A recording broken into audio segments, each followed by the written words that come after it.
Welcome to the Salmon Runs YouTube. Enjoy the video. You begin by confirming compatibility and signing into the same Apple ID on both devices. This is crucial for authentication. Once done, enable Bluetooth, Wi-Fi, and handoff so the machines can discover one another.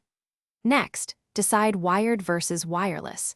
Use a USB cable for stability or wireless for freedom. Make the initial connection now by plugging the iPad or opening the display menu on your Mac. This gets you into Sidecar connection mode and prepares both devices to pair. You continue by configuring display and input behavior so Sidecar matches your workflow.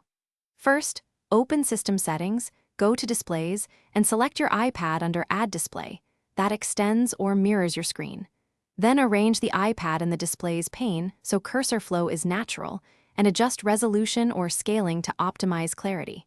Make sure sidebar and touch bar options are enabled if you want quick controls.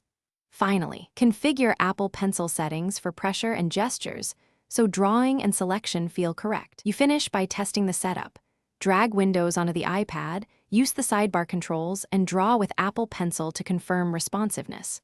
Once satisfied, save the arrangement and disconnect safely from the display menu or unplug the cable. If performance lags or connection fails, restart Bluetooth and Wi-Fi first, then restart both devices. This clears discovery caches. If problems persist, toggle handoff off and on. That simple restart sequence resolves most Sidecar glitches so you can resume work quickly.